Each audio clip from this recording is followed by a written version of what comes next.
ना शहबाज शरीफ ना आसिफ अली जरदारी, अब आसिम मुनीर ने कर ली है पाकिस्तान का सुपर बॉस बनने की तैयारी। अब मुनीर जिसे चाहे उसे हायर करेगा, अब मुनीर जिसे चाहे उसे फायर करेगा, अब मुनीर जिसे चाहे उसे रिटायर करेगा।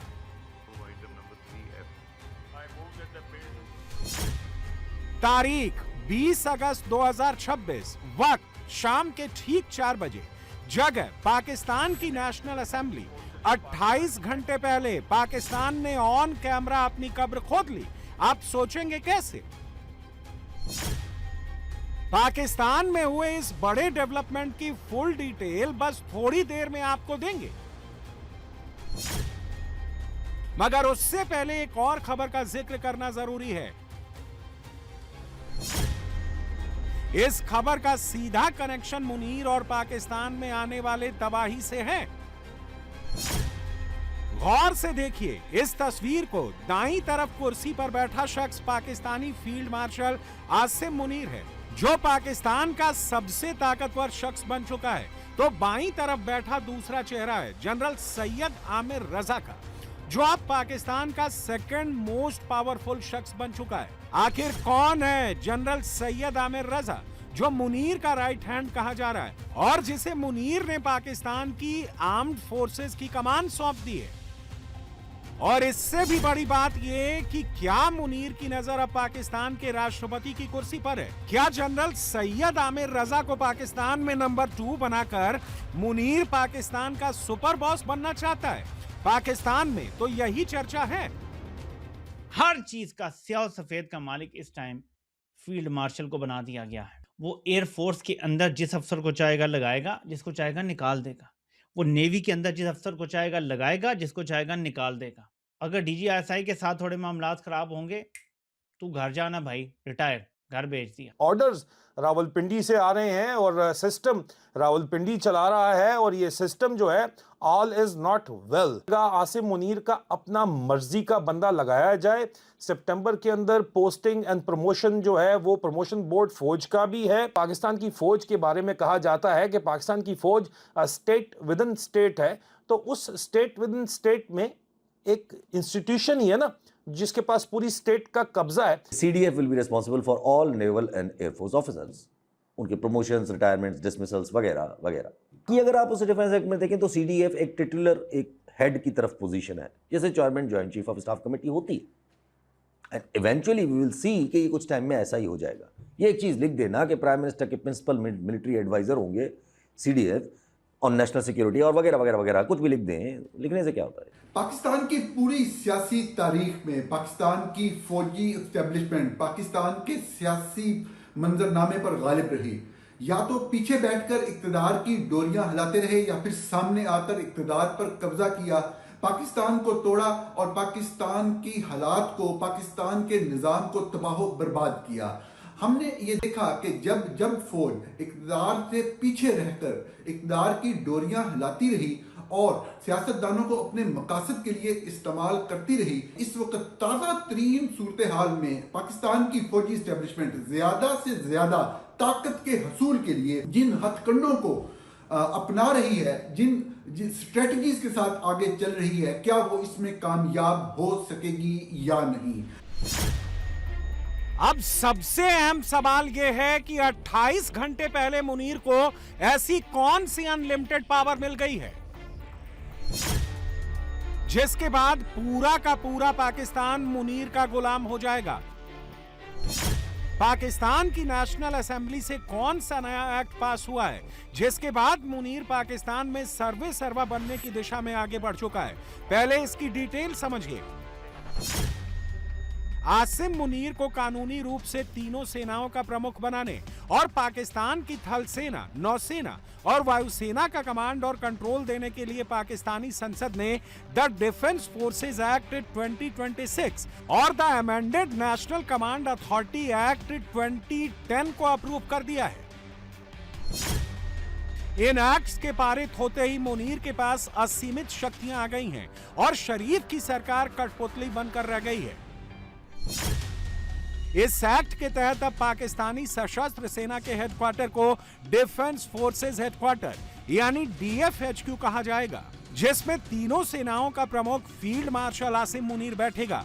अब पाकिस्तान में किसी भी जवान या अफसर को रिटायर करना, सर्विस से निकालना या रखना और रिटायरमेंट की तय उम्र को बदलना सब मुनीर के हाथ में आ चुका है। एक लाइन में कहें तो पाकिस्तान की सरकार नियम बनाएगी, लेकिन आदेश और निर्देश मुनीर खुद जारी करेगा।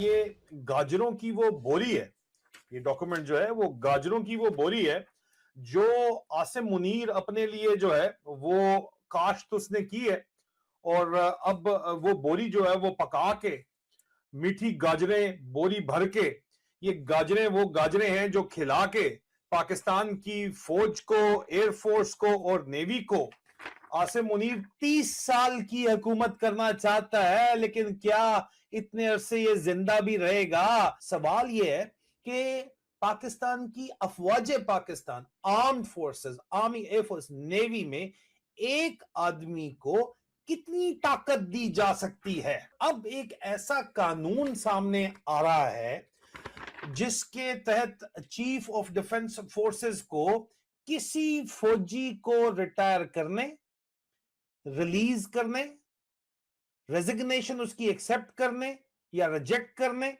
डिस्चार्ज बगैर वजह बताए करने, सर्विस में रिटेन करने, एक्सटेंशन देने, उसको हटा देने या रिटायरमेंट की एज बढ़ाने को, उसको टोटल रिलैक्स करने की जो है वो इख्तियारात दिए जा रहे हैं। यानी तुम कब रिटायर होगे, तुम्हारी रेजिग्नेशन कबूल होगी या नहीं होगी, तुम सर्विस में रहोगे या नहीं रहोगे, तुम्हारी रिटायरमेंट की लिमिट बढ़ाई जाएगी या नहीं बढ़ाई जाएगी, इन सब सवालों पर एक ऑफिस क्या गैर मामूली कंट्रोल होगा, और वो ऑफिस आसिम मुनीर या मुनीर मिस्त्री का होगा। और आसिम मुनीर के लिए शायद अब एक ही अथॉरिटी बाकी रह गई है कि वो अपनी मौत को पोस्टपोन कर सके, बाकी तमाम अथॉरिटी उसको दी जा रही है, क्योंकि जमीन पर खुदा बनने की कोशिश में, और आप मुझे बताएं क्या रह गया? कुछ भी पीछे नहीं रह गया अजीजान मन। आर्मी चीफ भी यही है, चीफ ऑफ डिफेंस फोर्सेस भी यही है। मतलब इंडिया के अगर आप मिसाल देते हो तो वहां पे तो CDF के बाद आर्मी चीफ अलग होता है, एयरफोर्स चीफ अलग होता है, नेवी चीफ अलग होता है। यहाँ पे तो भाई ये चीफ ऑफ डिफेंस फोर्सेस भी यही है, मतलब ज्वाइंट चीफ भी यही है और आर्मी चीफ भी यही है। अब बिल का स्टेटमेंट ऑफ ऑब्जेक्टिव्स के ऊपर जब आप आते हैं ना जी, तो वो ये कह रहा है कि जनाब ये इंडियन हिंदुस्तान की जो एग्रेशन है उसके जवाब के अंदर वो कह रहे हैं कि जी नेट सेंट्रिक वॉरफेयर है, मल्टी डोमेन ऑपरेशन है, काउंटर टेररिज्म ऑपरेशन है, और बनियान अल मरसूस की जस्टिफिकेशन के तौर के ऊपर प्रेजेंट किया जा रहा है, जो जंग इन्होंने खुद छेड़ी। ठीक है, ये statement of objective and reason है। ठीक है, ये आप देखिए, मिनिस्टर इंचार्ज इसके ऊपर साइन कर रहा है। अब वही ड्रामा जो पहलगाम में इन्होंने खुद हमला करवाया और उसके बदले में पूरा पाकिस्तान भुगत रहा है इसको, फील्ड मार्शल ये 30 साल अपनी जो है, जिंदा रहेगा 30 साल ये, लेकिन ये अपनी सोच फौज के अंदर कह रहे हैं कि जब तक जिंदा है भाई, इसने अपने आप को जो है वो इस्तिस्ना दिलवा दिए और अब ये काबिज रहना चाहता है। और ये बहाना फिर बनाया जा रहा है इंडिया के साथ, इंडिया को बहाना बनाया जा रहा है। नए कानून के बाद चीफ ऑफ डिफेंस फोर्सेस के तौर पर आसिम मुनीर पाकिस्तान की तीनों सेनाओं के बीच तालमेल के अलावा अपनी मर्जी से कभी भी संयुक्त सैन्य अभियान शुरू करवा सकता है। इसके तहत थल सेना, नौसेना और वायुसेना को मुनीर का ऑर्डर मानना ही पड़ेगा। साथ ही साथ पाकिस्तान की राष्ट्रीय सुरक्षा से जुड़े मामलों में भी दखल देने का अधिकार सीधे chief of defence forces Asim Munir के पास ही रहेगा। ऐसा करके मुनीर ना सिर्फ शहबाज के पर कतर चुका है, बल्कि पाकिस्तान में औपचारिक तौर पर डिक्टेटरशिप लाने का प्लान भी लॉन्च कर चुका है। इस प्लान के मुताबिक मुनीर पाकिस्तान में संसदीय व्यवस्था की जगह राष्ट्रपति शासन की व्यवस्था लागू करना चाहता है, और उससे भी बड़ी बात यह है कि मुनीर खुद राष्ट्रपति की कुर्सी पर बैठना चाहता है। मुनीर इस प्लान पर कैसे आगे बढ़ रहा है, क्या क्या कर रहा है, ये समझने से पहले एक पाकिस्तानी की बात सुनिए, आप समझ जाएंगे कि मुनीर का लॉन्ग टर्म प्लान क्या है। एक तो बहुत बड़ी तब्दीली की गई है, एक खुफिया तरह की कानून साजी करके जिसके ऊपर कोई कंसल्टेशन नहीं हुआ, और शहबाज शरीफ साहब ने अपने प्यारे फील्ड मार्शल के इख्तियारात में बेपनाह इजाफ़ा कर दिया है और अब वो फ़ौज के तो क्या, सरकार के क्या, पूरे मुल्क के स्याह सफ़ेद के कानूनी मालिक बन चुके हैं। फील्ड मार्शल साहब की इख्तियारात में कानूनी तौर पर मज़ीद इजाफ़े के लिए और उन आसिम मुनीर को मिली असीम सैन्य ताकत के बाद पाकिस्तान में जो बचा खुचा लोकतंत्र था अब वो भी खत्म होने वाला है। मुनीर ने 10 साल का मास्टर प्लान तैयार किया है जिसके जरिए पाकिस्तान के बचे खुचे लोकतांत्रिक ढांचे की रीढ़ को उखाड़ फेंका जाएगा। मुनीर पाकिस्तान के मूल संविधान को ही पूरी तरह बदलने वाले प्लान पर काम कर रहा है जिसके तहत पाकिस्तान में दशकों पुराने संसदीय लोकतंत्र को हटाकर प्रेसिडेंशियल सिस्टम लाने की तैयारी हो रही है। पाकिस्तान का भूगोल बदलते हुए नए सूबे और प्रांत बनाने का भी प्लान है। इस नए पैतरे के लिए आसिम मुनीर तुर्की और मिस्र के शासन मॉडल से आइडिया ले रहा है। तुर्की में राष्ट्रपति एर्दोगन और मिस्र में फील्ड मार्शल से राष्ट्रपति बने अल सीसी के पास इतनी बेहिसाब पावर्स हैं कि वहां की संसद सिर्फ नाम की रह गई है और उसका काम बस मुहर लगाना रह गया है। आसिम मुनीर का मानना है कि जब तक राष्ट्रपति के पास सारी पावर्स नहीं होंगी तब तक बड़े और कड़े फैसले तेजी से नहीं लिए जा सकते। इस मास्टर प्लान को कानूनी अमली जामा पहनाने के लिए पर्दे के पीछे से 28वें संविधान संशोधन का मसौदा तैयार करने की चर्चाएं भी पाकिस्तान में गर्म है। जमहूरियत तो चाहते हैं मगर जमहूरियत में सिर्फ पार्लिमानी निज़ाम नहीं है, यानी कि उनका वादे इशारा पाकिस्तानी फौजी जर्नलों की उस पुरानी ख्वाहिश की तरफ था कि वो मुल्क में सदारती निज़ाम चाहते हैं। इमरान खान जो कि सीनियर सहाफ़ी हैं उन्होंने कल ये तक अल्फाज इस्तेमाल किए कि ये होकर रहेगा, यहाँ तक कहा कि पाकिस्तान की पार्लियामेंट को ये मंजूर करना पड़ेगा।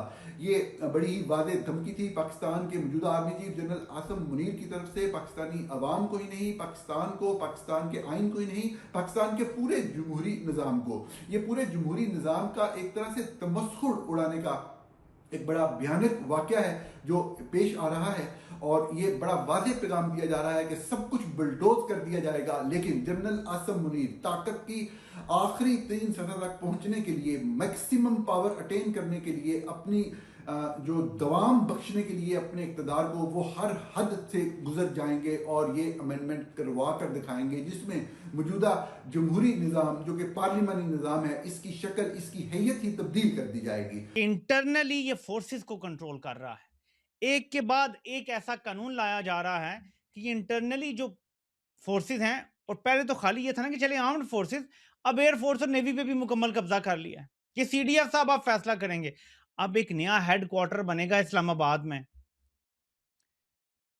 डिफेंस फोर्सेस का। एक तो जीएच क्या होता है ना, जनरल हेडक्वार्टर, एक अब डिफेंस हेडक्वार्टर बनने जा रहा है। वहां पे जनाब ये बैठेंगे जहां पे ये तमाम अफवाज की सरबराही करेंगे बैठ के। यानी नेवी अपना आज़ादाना अब कोई फैसला नहीं कर सकती, यानी अब एयरफोर्स अपना कोई आज़ादाना फैसला नहीं कर सकती, हर फैसला एक सेंट्रल ऑफिस से होगा।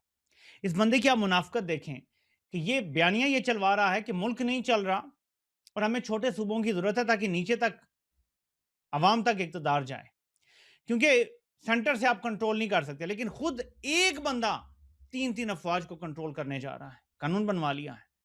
यानी अवाम के लिए कुछ और, अपने लिए कुछ और, अपने लिए हर ताकत अपने हाथ में मरकूज कर रहा है। क्यों?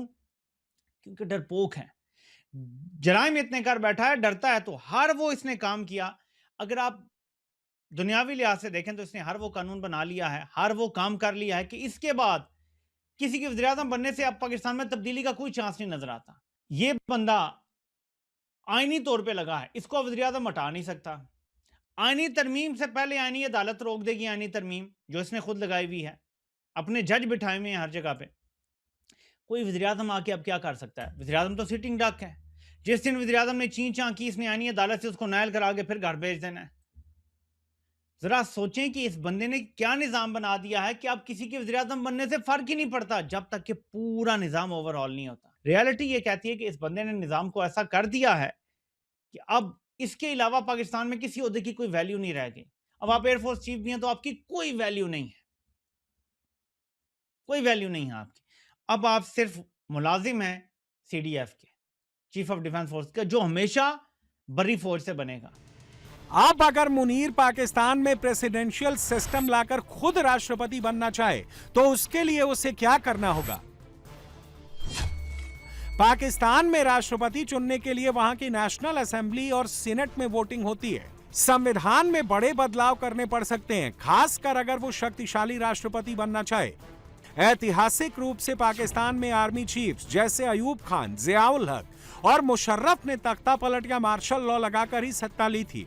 लेकिन मुनीर स्मार्ट खेल रहा है। वो अभी संवैधानिक तरीके से अपनी ताकत बढ़ा रहा है। सेना में रहते हुए मुनीर राष्ट्रपति नहीं बन सकता, उसे रिटायर होना पड़ेगा। मुनीर ने इस प्लान पर भी काम शुरू कर दिया है। पाकिस्तान के नेशनल स्ट्रेटजिक कमांड के लिए जिसे नया कमांडर बनाया गया है उसका नाम जनरल सैयद आमिर रजा है, जो मुनीर का राइट हैंड है। मुनीर अपनी मनमर्जी से प्रमुख पदों पर नियुक्तियां कर रहा है ताकि पाकिस्तानी आर्मी के साथ साथ नेवी और एयरफोर्स पर पकड़ को मजबूत किया जा सके। इसीलिए मुनीर ने लेफ्टिनेंट जनरल आमिर रजा को प्रमोट करके 4 स्टार जनरल का रैंक दिलवाया है। और ये क्यों अहम है इसका अंदाजा आप इसी बात से लगा लीजिए कि 4 स्टार जनरल बनाए जाने और CNSC यानी commander of national strategic command की जिम्मेदारी दिए जाने के समय वो लेफ्टिनेंट जनरलों की सीनियरिटी लिस्ट में 8वें स्थान पर थे।